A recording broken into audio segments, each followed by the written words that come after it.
30:30, Edgardo Melgar en vivo comienza ya. Saludos amigos de 30:30, qué bueno que están con nosotros. Gracias por su amable y gentil sintonía de esta noche de domingo, que como todos los domingos estamos en vivo aquí en el programa 30:30. Son las 8 de la noche con 1 minuto y el tema del momento evidentemente es la extradición del expresidente Juan Orlando Hernández. Hoy está como invitado aquí en el primer segmento de 30:30 don Mike Vigil. Don Mike Vigil es ex jefe de operativos internacionales de la DEA. Don Mike Vigil, buenas noches, gracias por acompañarnos desde Estados Unidos. Edgardo, siempre un placer, siempre a la orden. Muchas gracias, don Mike. Quiero poner un poco en contexto lo último que ha acontecido, que ha ocurrido sobre este caso. Y evidentemente, don Mike, bueno, usted lo conoce, pero quiero poner en contexto a nuestros amables televidentes en relación a este documento que es un documento de 20 páginas que contiene la acusación de la Fiscalía de Estados Unidos o del caso del expresidente Juan Orlando Hernández. Si lo pueden ver aquí, dice exactamente, está en inglés, pero dice Estados Unidos, la Corte del Distrito de Nueva York, y es Estados Unidos de América versus Juan Orlando Hernández. Son 3 delitos por lo que está siendo acusado. El primero es conspiración para la importación de cocaína. Y en términos, vamos a decir, lo más importante de este documento, que contiene bien en detalle los argumentos, las supuestas evidencias también contra el señor Hernández, contra el expresidente Hernández en estos 3 delitos. Voy a leer algunas de las cosas que consideramos como quizás más importantes y que se pueden destacar principalmente. Vamos a ver. En resumen, Juan Orlando Hernández, alias Jo, el acusado, es un exmiembro del Congreso Nacional de Honduras y expresidente de Honduras. Desde al menos o alrededor de, atención, 2004 hasta en o alrededor de 2022, Hernández participó en una conspiración corrupta y violenta de tráfico de drogas para facilitar la importación de toneladas de cocaína a los Estados Unidos. Como parte de esa conspiración, Juan Orlando Hernández, alias Jo, el acusado, recibió millones de dólares de múltiples organizaciones de narcotraficantes en Honduras, México y otros lugares, incluyendo del antiguo líder del cártel de Sinaloa, Joaquín Guzmán Loera, alias El Chapo Guzmán. Hernández utilizó esas ganancias del narcotráfico para enriquecerse, financiar sus campañas políticas y cometer fraude electoral, incluso en relación con las elecciones presidenciales hondureñas de 2013 y 2017. A cambio, Hernández protegió a los narcotraficantes, incluido su hermano y exmiembro del Congreso Nacional de Honduras, Juan Antonio Hernández Alvarado, alias Tony Hernández. Lo protegió, supuestamente, a Hernández Alvarado de la investigación, la detención y la extradición. Hizo que se proporcionara información sensible de las fuerzas del orden y del ejército a los narcotraficantes para ayudarles en sus actividades delictivas. Hizo que miembros de la Policía Nacional de Honduras y del Ejército protegieran los envíos de droga en Honduras y permitió que se cometiera una violencia brutal sin consecuencias. En el proceso, Juan Orlando Hernández, alias Jo, el acusado, abusó de su posición como presidente de Honduras para operar el país como un narcoestado, con el fin de enriquecerse y ganar y mantener el poder de manera corrupta.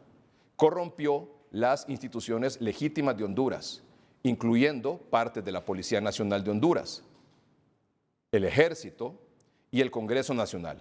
Y mientras pretendía públicamente ser un aliado de los Estados Unidos, contribuyó con sus co-conspiradores a que Honduras se convirtiera en uno de los mayores puntos de transbordo del mundo para la cocaína destinada a Estados Unidos. Los narcotraficantes pagaron sobornos a Hernández y a otros funcionarios públicos, incluidos otros expresidentes de Honduras y miembros del Congreso Nacional de Honduras, la Policía Nacional de Honduras y el Ejército hondureño. A cambio, los funcionarios públicos, incluido Hernández, proporcionaron a los narcotraficantes, por ejemplo, protección contra la investigación y el arresto, y acceso a información policial y militar, incluidos los datos de los radares de vuelo en Honduras, lo que permitió a los narcotraficantes evadir la detección de las autoridades hondureñas. En 2013, o alrededor de esa fecha, en el periodo previo a las elecciones presidenciales hondureñas, Hernández dirigió a CC1 y a otras personas para que sobornaran a determinados políticos y funcionarios electorales utilizando los fondos de la campaña de Hernández, que se financiaban en parte con los ingresos del narcotráfico, con el fin de garantizar que Hernández ganara la elección. Como parte de esos esfuerzos, CC1 y otros viajaron a varios municipios que no apoyaban suficientemente a Hernández y sobornó a los funcionarios que controlaban los centros de votación para manipular el recuento de votos a favor de Hernández. A cambio de este fraude electoral, Hernández protegió y apoyó las actividades de narcotráfico de Ardón Soriano.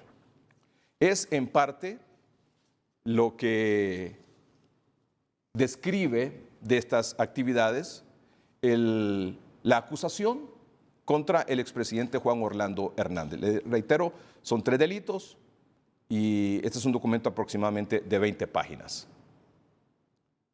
Y es un documento público que incluso está en las redes de Noticieros Hoy mismo. De nuevo, don Mike Vigil, muchas gracias por acompañarnos. Don Mike es ex jefe de operativos internacional de la DEA. Está escribiendo su 7º libro sobre el tema del narcotráfico y otros temas de gángster, de mafia. Es un experto en el tema, conoce muy bien, como la palma de su mano, a Honduras y todo lo que ha ocurrido en nuestro país. De nuevo, muchas gracias, don Mike. Gracias, Edgardo. Don Mike, su primera impresión de lo que está pasando y qué le puede decir a la población hondureña de todo esto que estamos viendo y que hemos presenciado en las últimas horas, en los últimos días. Bueno, Edgardo, se trata de esto, que como dicen los fiscales federales de Nueva York, Juan Orlando y su hermano convirtieron a Honduras a un narcoestado. Entonces había cargamentos de toneladas que venían de Colombia, no nomás de Colombia, pero también de Venezuela, por avioneta, a lanchas rápidos, semisumersibles y en algunas ocasiones hasta submarinos. Entonces, tenían vínculos con muchos de los grupos que operaban en Honduras. Por ejemplo, Giovanni Fuentes, Los Valles, Alex Ardón, y aparte de eso, con el cartel más poderoso que ha existido y todavía existe en México, el cartel de Sinaloa. Entonces tenía varios vínculos y la conspiración de Juan Orlando Hernández estaba involucrando a muchos miembros de la política, también de las fuerzas de seguridad, miembros de la justicia y aparte empresarios que también estaban ayudando en el lavado de dinero caliente.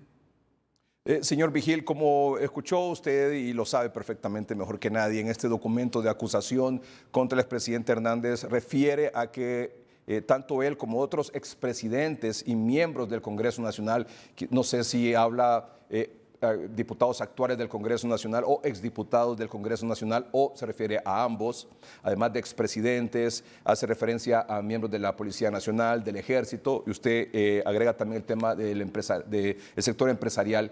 ¿Es probable que contra estas personas también se solicite extradición hacia Estados Unidos? Sí, porque esto va a ser un efecto de dominó. Entonces, como digo, esta es una conspiración muy amplia. Entonces, los fiscales federales, yo creo que van a hacer más acusaciones formales van a haber más solicitudes de extradición. Entonces, no va a parar con Juan Orlando ni con su hermano. Entonces, ahora están revisando evidencia, desarrollando evidencia. Entonces, va a haber más personajes que van a caer sobre de esta conspiración de Juan Orlando Hernández. Señor Vigil, también en el documento hace referencia a 2004, incluso hasta 2022. Se ha pasado mucho tiempo de 2004. ¿Cómo se explica que si el señor Hernández y el expresidente Hernández estaba siendo investigados desde 2004 hasta 2022 se presenta una solicitud de extradición? Porque se trata de esto, que muchas de estas investigaciones son de largo plazo, no se pueden desarrollar así en una manera así rápida.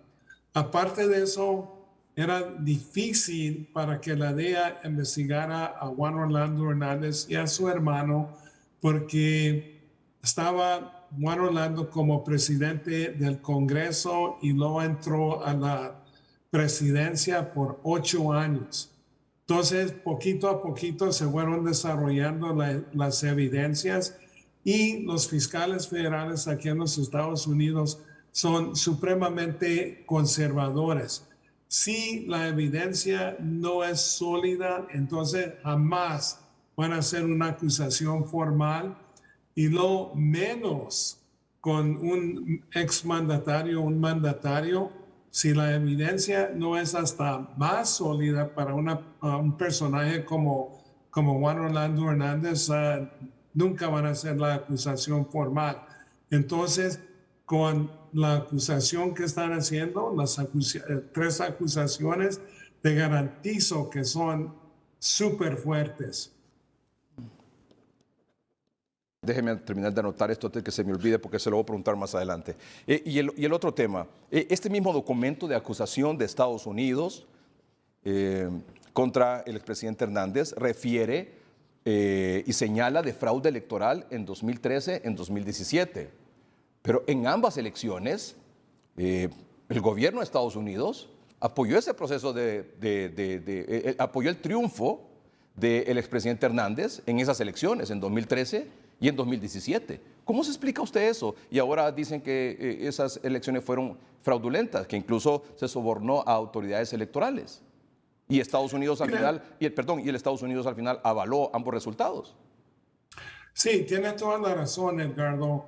Es que la política en muchas ocasiones en diferentes países es algo difícil para definir, pero yo creo que en el primero dijeron, ok, pues va a entrar por 4 años y luego en realidad para mí violó la constitución hondureña, pero en ese entonces para mí fue un error del gobierno de los Estados Unidos de decir que apoyaban esa elección de Juan Orlando Hernández porque ya se sabía que había vínculos con el narcotráfico, no había suficientes evidencias para acusarlo formalmente y posiblemente por esa razón siguiendo apoyándolo hasta que no hubiera las evidencias contundentes para hacer esa acusación.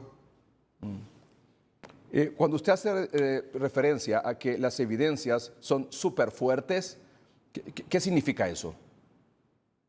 Eso significa que las evidencias son contundentes.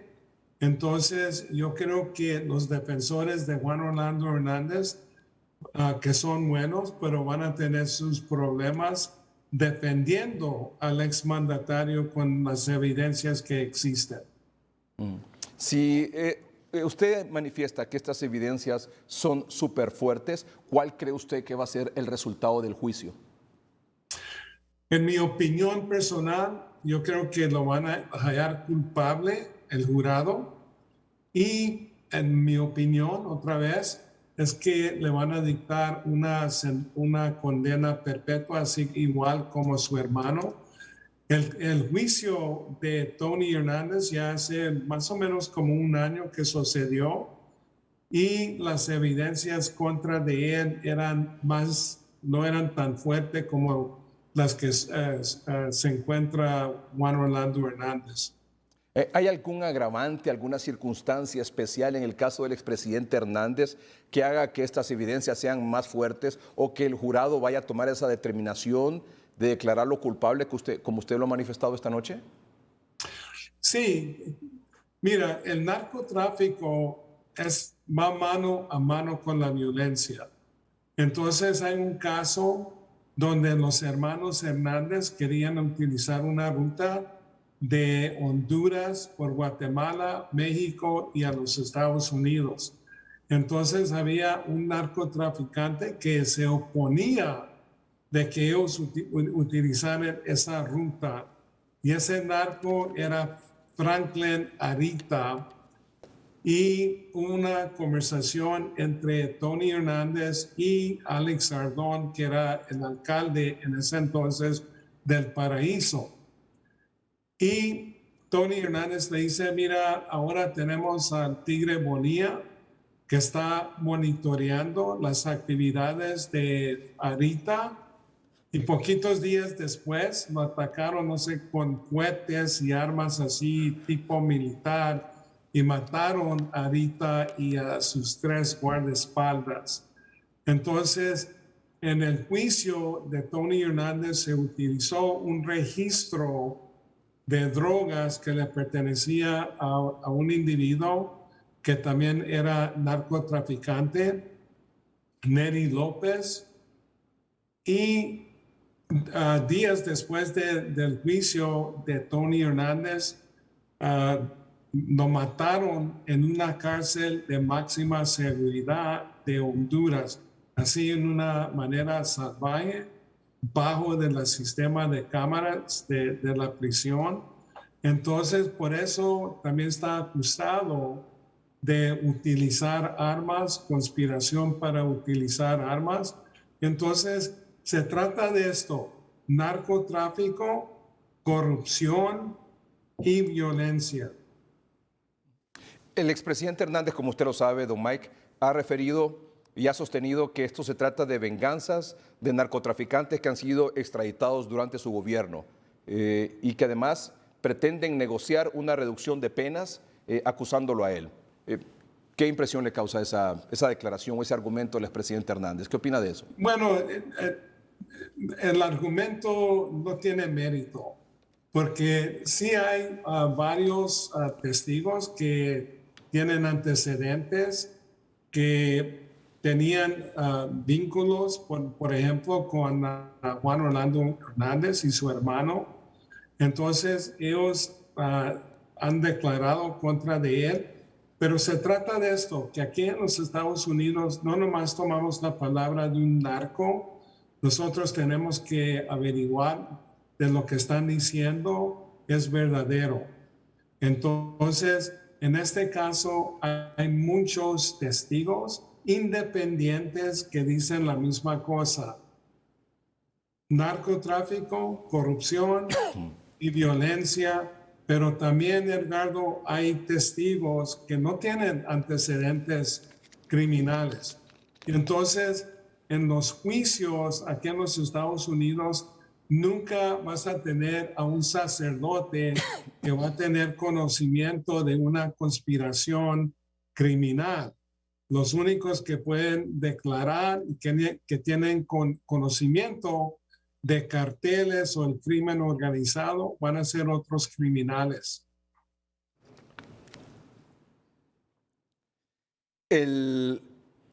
La presentación que él tuvo el viernes fue ante un magistrado y fue un enlace, o sea, una audiencia, una presentación virtual. ¿Por qué, don Mike?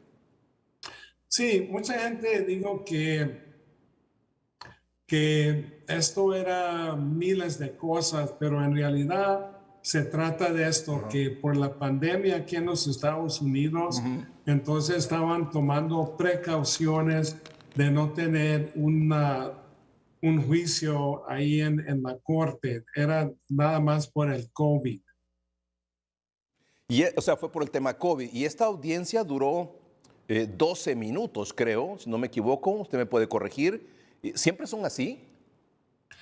Sí, Edgardo, fue 12 minutos, como dices. Entonces, esto es algo rápido, es un proceso rápido cuando se presenta adelante de un magistrado federal, porque lo presentan y entonces el magistrado le va a leer los cargos contra de él, le va a preguntar si entiende los cargos y es algo rápido.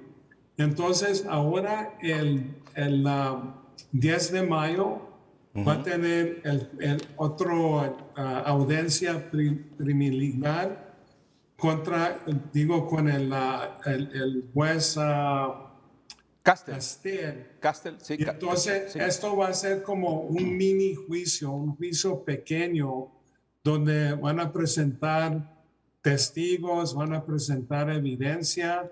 Los defensores pueden interrogar a los testigos. Entonces, ese proceso es para que el juez diga, ok, pues si hay suficientes evidencias para seguir adelante con el juicio contra de Juan Orlando. La defensa en esta primera presentación no solicitó una fianza. No sé si, es decir, para pagar una fianza para que él esté en libertad. No sé si esta solicitud de fianza la defensa la presentará en esta próxima audiencia del 10 de mayo. ¿Qué futuro le ve a esa solicitud de fianza en el caso que la presente la defensa? Sí, Edgardo, los defensores dijeron que posiblemente el 10 de mayo iban a solicitar que le dieran libertad bajo fianza, pero como ha dicho anteriormente, el juez no lo va a hacer porque Juan Orlando no tiene vínculos con los Estados Unidos. Entonces, y aparte de eso, pues tiene bastantes recursos para poder darse la fuga. Entonces, el juez no creo que le va a dar libertad bajo fianza. Ok. Permítame hacer una pausa comercial, don Mike Vigil.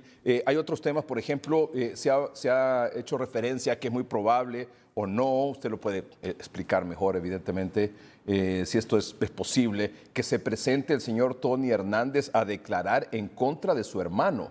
Incluso se ha hecho referencia o se ha informado que eventualmente pueden presentar como testigo al Chapo Guzmán, al expresidente Trump, al expresidente Obama en este juicio. No sé, la verdad, que tan cierto sea eso, pero vamos a hacer un corte comercial, un par de minutos nada más, y regresamos para que don Mike nos dé su opinión sobre este tema. Gracias, don Mike, ya volvemos.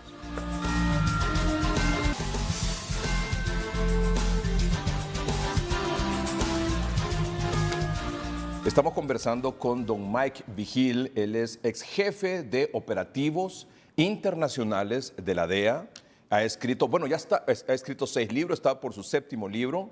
Estamos interesados en sus libros, por favor, don Mike, para que nos diga cómo acceder a ellos, para poderlos leer. ¿Cómo hacemos para acceder a sus libros, don Mike? Bueno, es que todos están en Amazon. Ah, muy bien. Entonces, nada más tienen que buscar mi nombre, Michael Vigil. Ok. Y entonces ahí los pueden encontrar.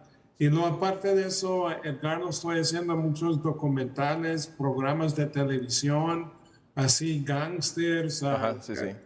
documentales de Chapo. Entonces tengo muchos proyectos. Muy bien, gracias, don Mike. En medio de tanta cosa, por darse tiempo hoy, un día como domingo por la noche. Edgardo, lo que necesitas de mí siempre a la orden. Gracias, don Mike. Igualmente por acá. Usted me decía hace unos minutos que en esa audiencia del 10 de mayo, el juez va a decidir si hay suficientes evidencias como para ir a juicio. ¿Usted cree que el juez va a decidir qué? Va a decidir que sí van a ir a juicio porque los fiscales de Nueva York tienen bastante experiencia en estos casos de narcotráfico, conspiraciones así muy complejas. Entonces, la evidencia no va a ser débil. Entonces, yo creo que el juez va a decir, ok, si hay suficientes evidencias y entonces va a poner la fecha exacta cuándo va a comenzar el juicio. El juicio, Edgardo, yo creo que las evidencias del gobierno para presentarlas va a durar más o menos unas cuantas semanas.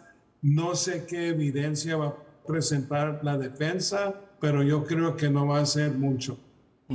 Si esa audiencia es el 10 de mayo, ¿usted cree que ese juicio estaría comenzando, vamos a ver, junio, julio, por agosto tal vez?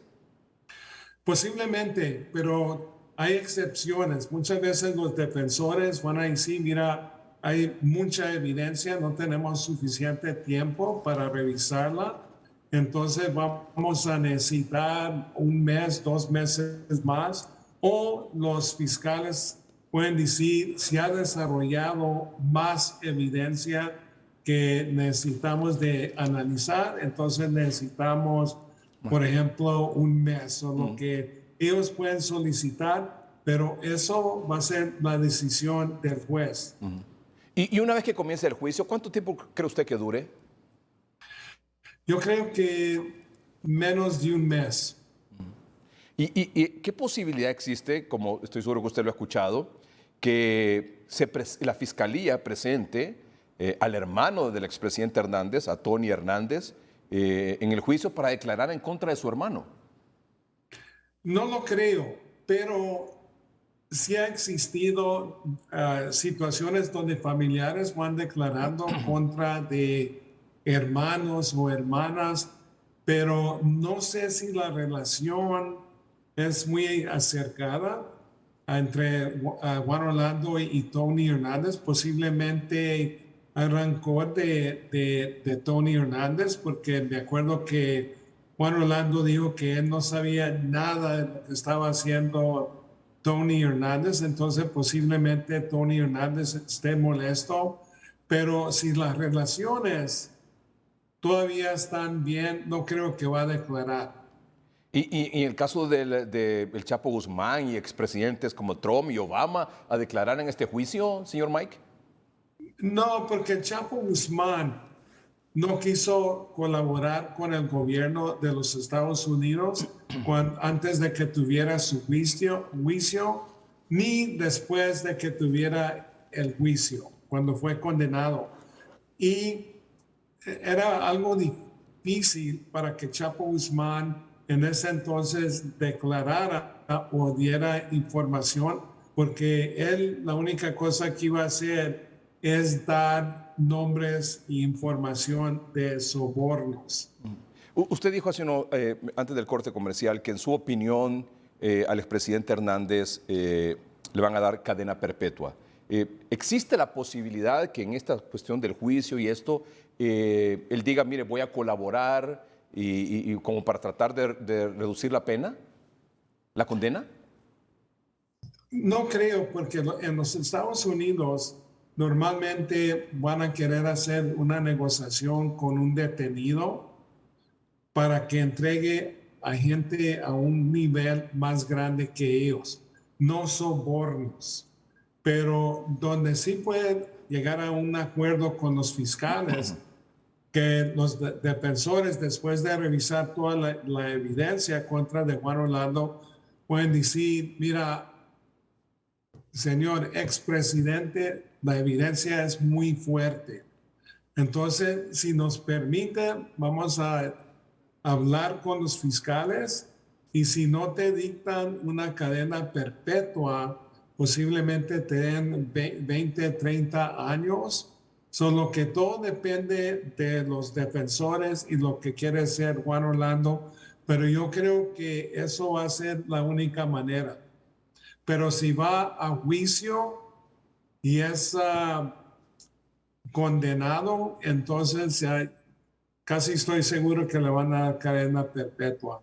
Porque aquí en los Estados Unidos los jueces miran en una manera muy mal un funcionario que abusó su puesto para actividades criminales como lo hizo Juan Orlando.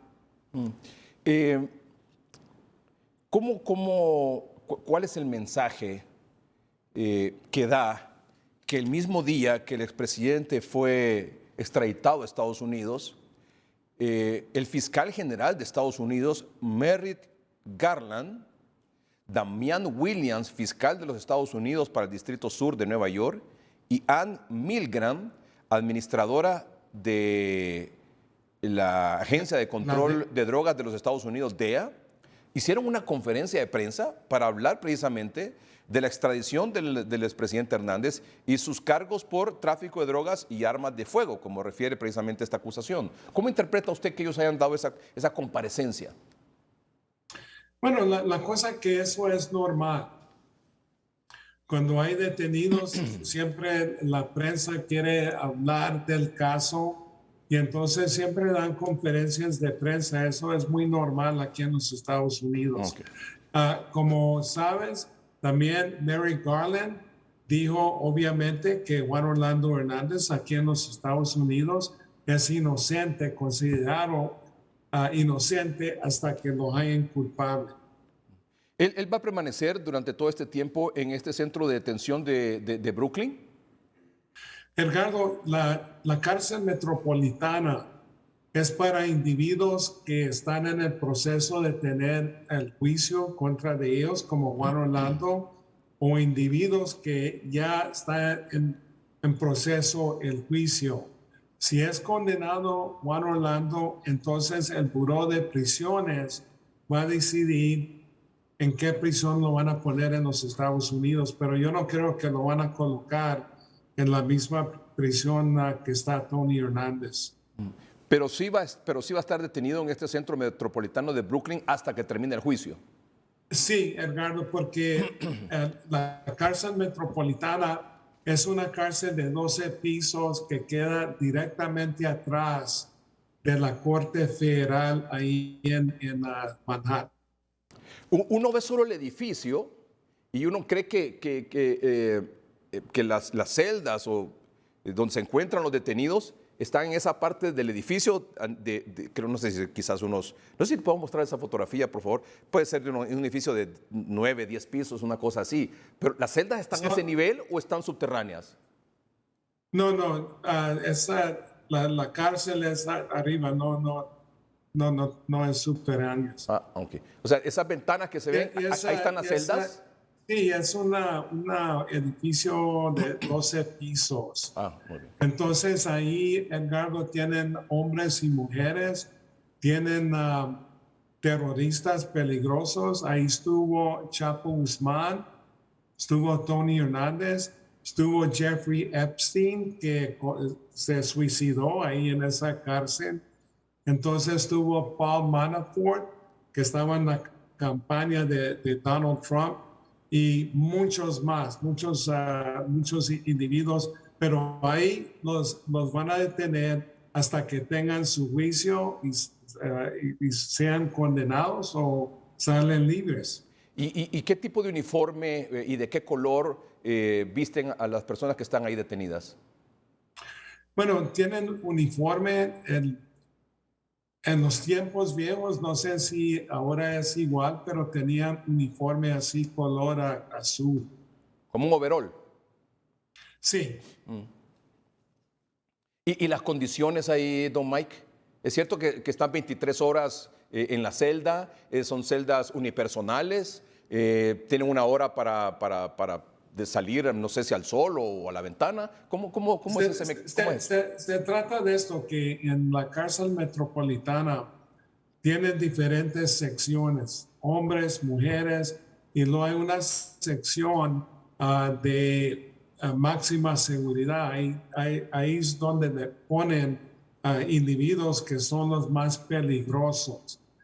No creo que van a poner a Juan Orlando en esa sección, pero los que sí están en la sección de máxima seguridad están adentro de sus celdas 23 horas al día.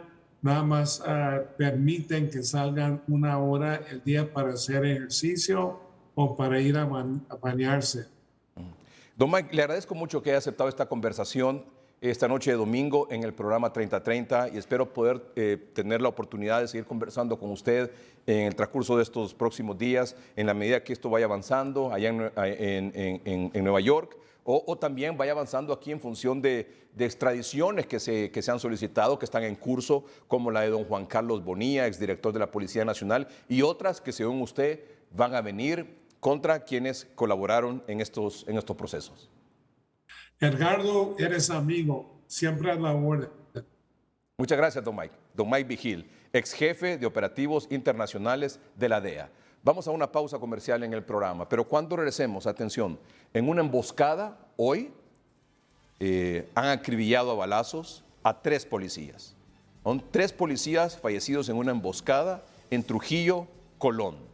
Cuando regresemos de la pausa comercial, vamos a hablar con el director de la Policía Nacional, el comisionado Gustavo Sánchez Velázquez, para que nos diga exactamente qué fue lo que pasó y qué medidas han adoptado, cuáles son las hipótesis de dónde pudo venir esto y qué es lo último que se tiene al respecto. Pero es un hecho que realmente es una tragedia, es algo que recientemente no se había visto, que en una emboscada acribillaron a 3 policías activos hoy, creo que fue a mediodía, en una aldea del municipio de Trujillo, en el departamento de Colón. Ya regresamos.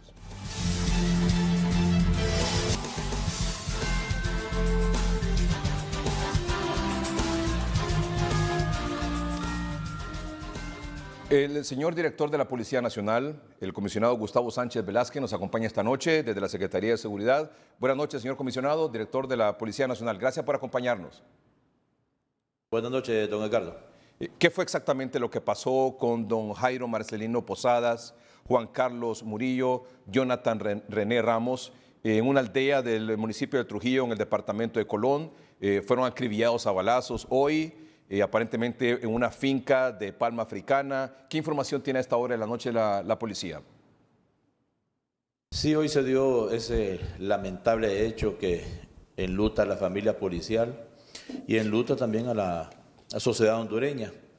Esta radiopatrulla que depende de la Unidad Metropolitana de Trujillo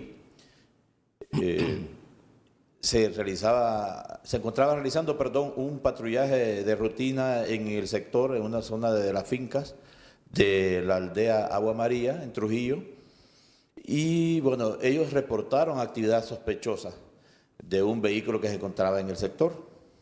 Ese es un procedimiento normal que se hace. Eso fue aproximadamente como a las 12:10, 12:15 del mediodía, y posteriormente no se volvieron a comunicar. Sospechamos que la gente que se movilizaba en estos vehículos pues tiene que ver directamente en el asesinato, en el vil asesinato de nuestros 3 compañeros. Ya tenemos a equipos especializados en la zona, estamos trabajando, se están haciendo rastreos terrestres en el sector, van en camino algunos otros equipos especializados y bueno, estamos también haciendo algunas diligencias para buscar fiscales y jueces con jurisdicción nacional para que podamos actuar de manera eficiente, imparcial y aplicar todo el peso de la ley a los involucrados. Señor comisionado, este es un hecho atípico, es decir, esta emboscada, que maten a 3 policías, me parece es un golpe fuerte para la policía, para la Secretaría de Seguridad. Definitivamente es un golpe muy fuerte para la Policía Nacional, es un golpe muy fuerte para el Estado de Honduras. Sí. Creemos precisamente que es un reto, es una respuesta de grupos criminales del sector, de estructuras criminales dedicadas al narcotráfico y también posiblemente a otro tipo de actividades. Molestos y en represalia por las acciones que nosotros estamos realizando en el sector y que las vamos a seguir haciendo. Es de resaltar que esta gente tiene muchas armas, tiene dinero, tiene muchos recursos y va a ser difícil implementar estas estrategias nuestras Van a seguir habiendo desafortunadamente episodios como estos, va a haber enfrentamientos, pero la sociedad hondureña, el pueblo hondureño y nuestros compañeros policías deben estar convencidos que la Policía Nacional va a actuar firmemente, apegado a ley para cumplir con nuestra función constitucional. Cuando usted me hace referencia a que habrá más episodios como estos, habrá enfrentamientos, es decir, ¿van con todo, señor comisionado?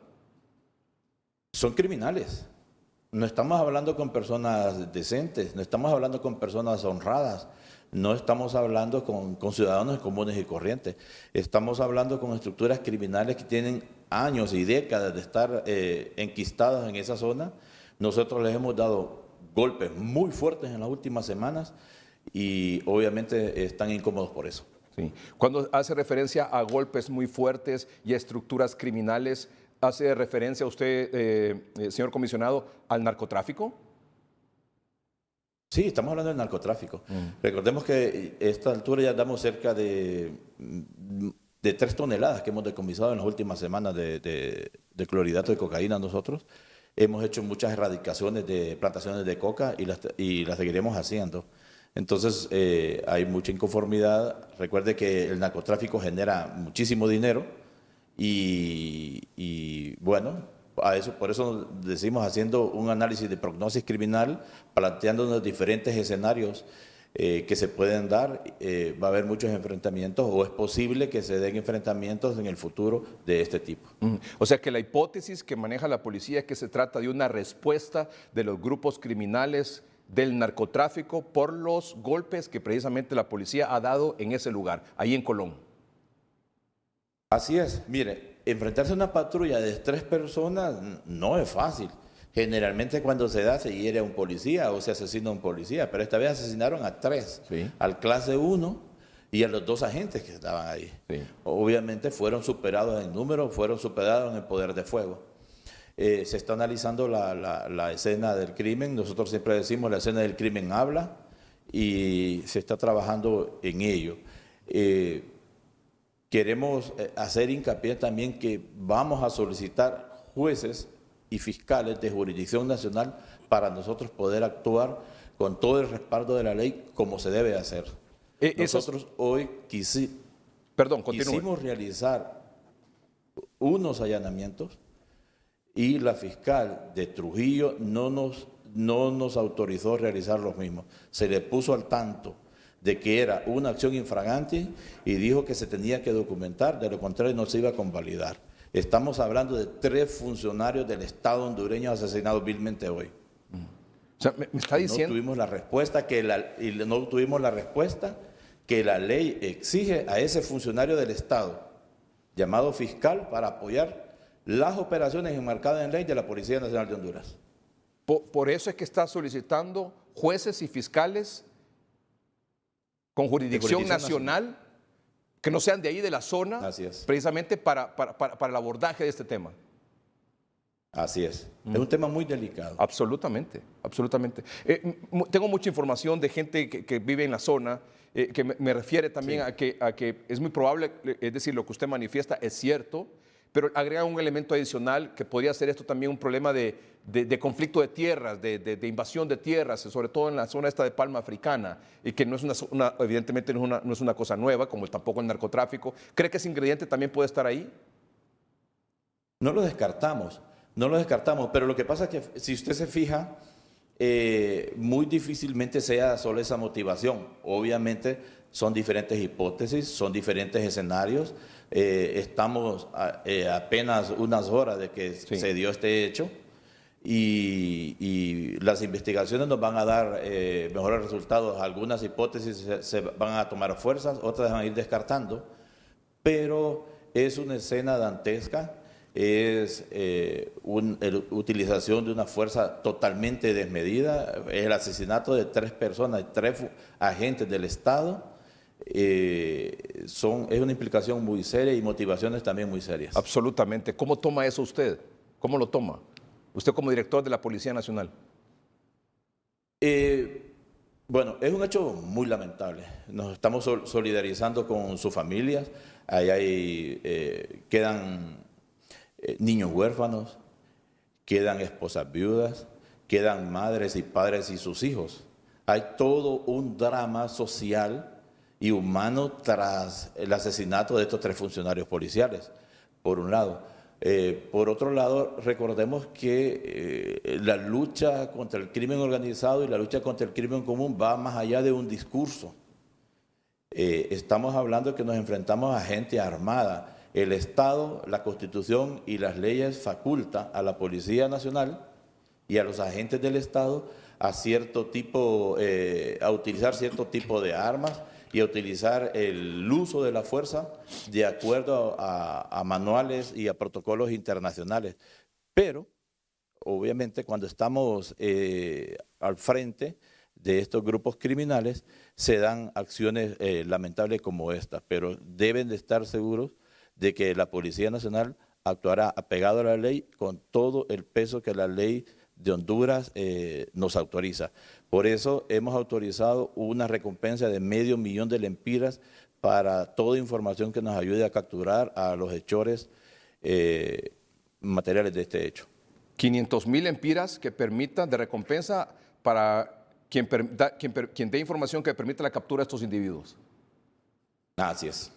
Me dice, tengo información, la policía puede allanar por la flagrancia, luego el fiscal pide la convalidación al juez. En flagrancia está Así permitido el allanamiento.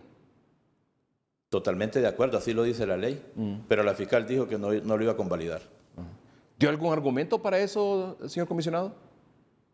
No, esa es la información que nos dio el jefe metropolitano hasta este entonces. Y bueno, el Estado de Honduras tendrá que nombrar investigaciones sobre este caso específico. ¿Qué fue lo que sucedió? 500,000 lempiras, y esta información es importante que está proporcionando esta noche el señor comisionado Gustavo Sánchez, director de la Policía Nacional. 500,000 lempiras de recompensa para quien dé información que permita a la policía la captura de estos individuos. Quiero agregar también un tuit de la señora presidenta, doña Xiomara Castro.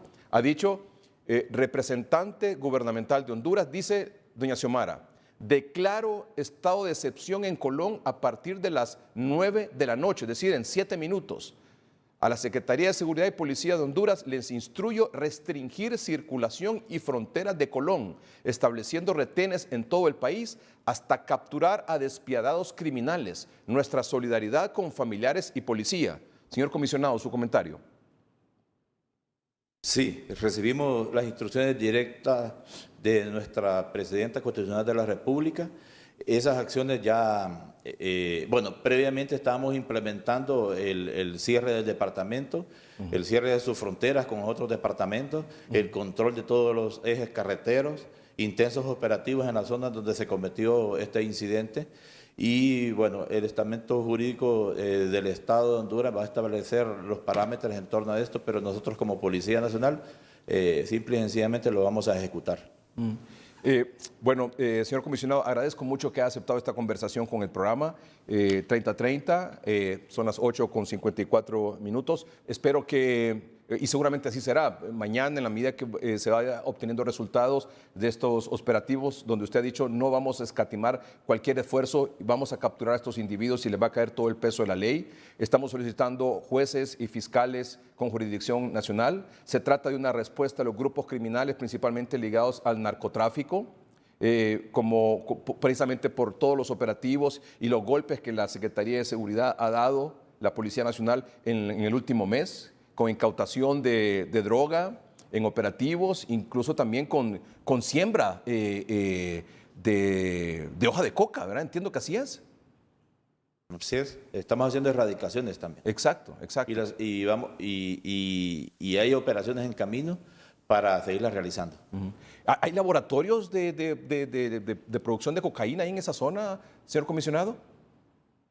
Sí, recordemos que las plantaciones de coca es un árbol, es una planta común y corriente, pero lleva todo un proceso para extraer el clorhidrato de cocaína de la misma hoja. Entonces hay todo un proceso químico que tienen que realizar para obtener lo que comúnmente se llama coca. Y 500,000 lempiras de recompensa para quien dé información para capturar a estos individuos. Así es. Muy bien. 500.000 lempiras. Señor comisionado, muchas gracias, muy amable. No sé si usted quisiera hacer algún mensaje, estoy seguro que nos están viendo mucho en el departamento de Colón. ¿Usted quisiera mandar un mensaje, por favor, a los habitantes de Colón o a estos individuos que seguramente, probablemente también lo estén viendo? Nos solidarizamos con la familia, con las 3 familias de nuestros funcionarios policiales. Les podemos garantizar que vamos a llegar a la captura de estos individuos, de estos malhechores, y pueden confiar en ellos. Y a la sociedad de Colón y en Honduras, bueno, confíen en su Policía Nacional. Es un momento difícil, es un momento complicado, pero poco a poco nosotros vamos a normalizar la situación de violencia y criminalidad, controlándola en el país. Señor comisionado, de nuevo muchas gracias. Es el director de la Policía Nacional, el comisionado Gustavo Sánchez Velázquez, esta noche en directo desde la Secretaría de Seguridad informando sobre este lamentable hecho que ha ocurrido hoy al mediodía en una aldea del municipio de Trujillo, en el departamento de Colón. Ya volvemos.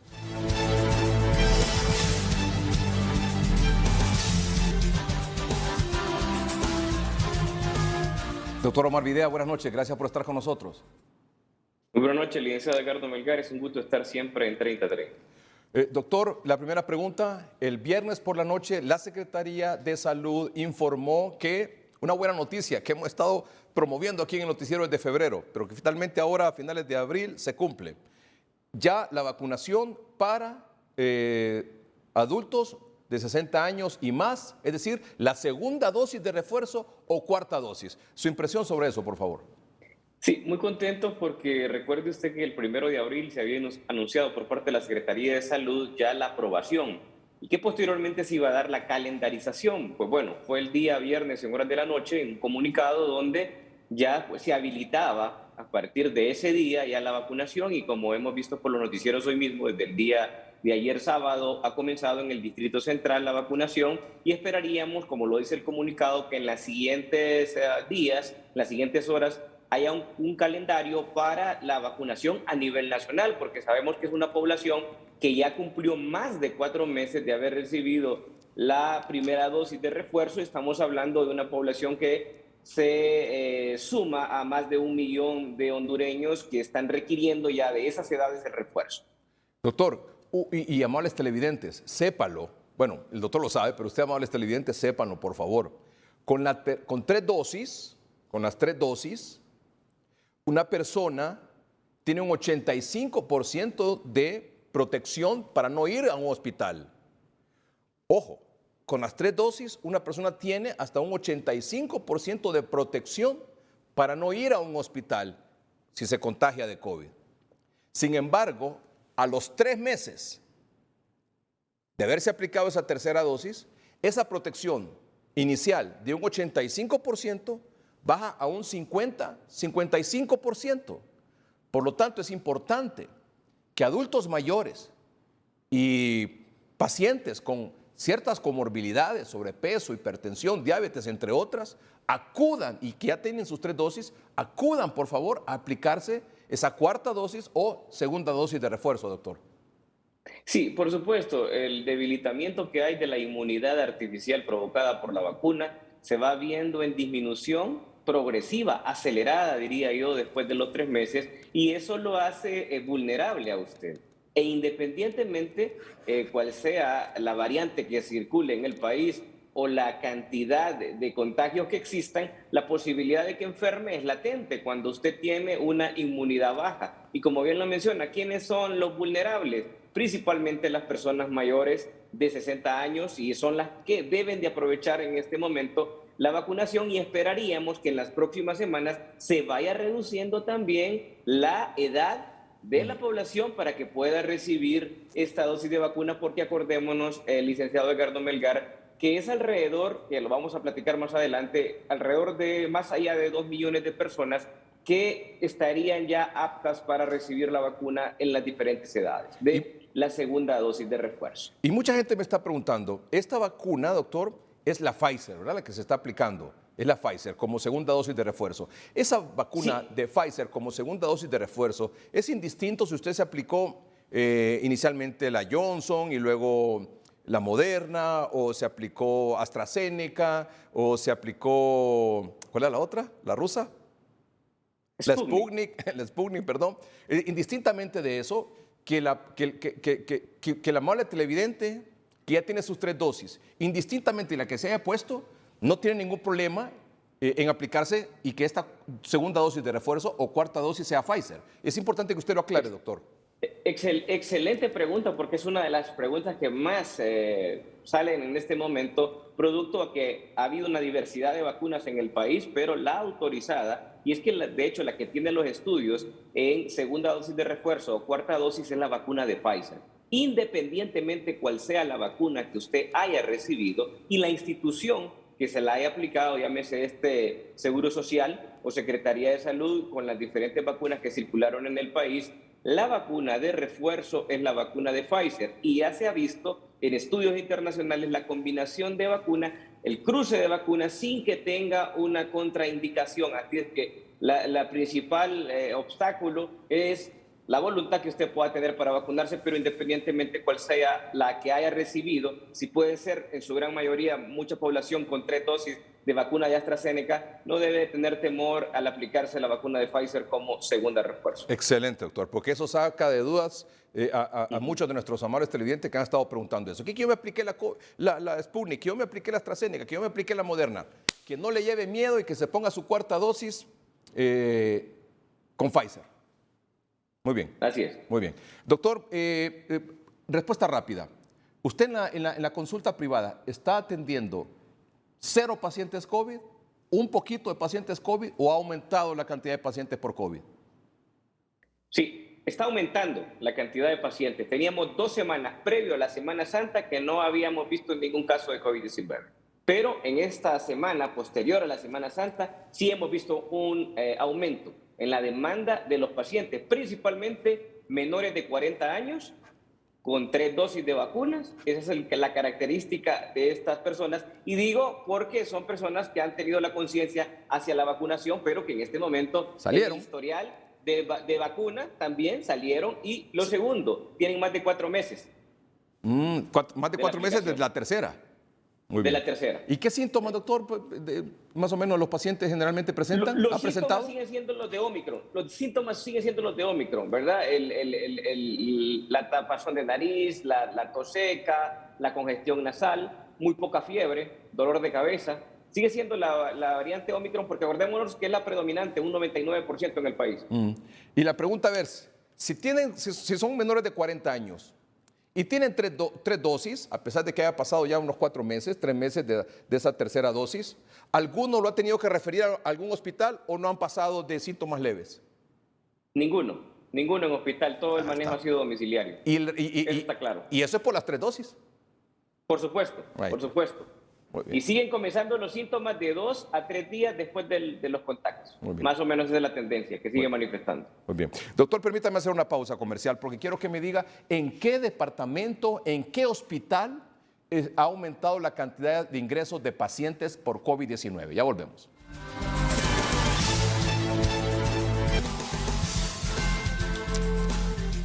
Doctor, tenemos 3 minutos para despedir el programa, así que rapidito. Algunas preguntas que traslado a usted de nuestros amables televidentes. Una es, me apliqué 3 dosis, las 3 dosis en Estados Unidos. ¿Me puedo aplicar la cuarta dosis en Honduras? Sí, por supuesto.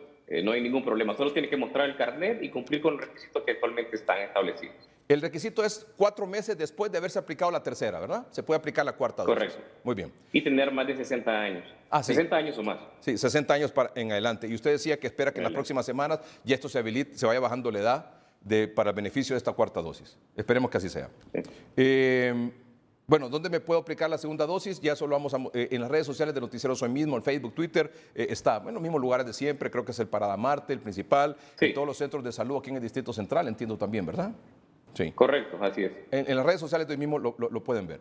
Hay una denuncia, muchos cobradores y conductores de autobús no usan mascarilla porque dicen que ya están vacunados. Y póngale a la población en general también, yo ya estoy vacunado, ya me dio COVID, no uso mascarilla. Las medidas de bioseguridad del 50%, la vacunación quiere ponerle un porcentaje al otro 50%. Usted quiere andar protegido completamente o al menos buscando el 100%, es usar doble mascarilla y estar vacunado. Así es. Muy bien. Termómetro hospitalario por COVID-19 en Honduras según región. Por favor, lo mostramos y el doctor le explica. Sí, tenemos ahí que el 49% de las hospitalizaciones en este momento en el país están en la región norte atlántico de nuestro país, y ustedes ven los departamentos ahí coloreados en amarillo, y esto refleja que, dato importante, mire que el 15% de todas las hospitalizaciones actualmente en Honduras residen en el hospital de Tela. O sea, Tela es el hospital con la mayor ocupación a nivel nacional, y el 75% de los hospitalizados en el Distrito Central, en los hospitales del Distrito Central, son menores de edad. Bye. Mucho ojo con eso. Son menores de edad. Esa es nuestra realidad. La mayor parte de las hospitalizaciones están en la región noratlántico del país. La mitad de ellos.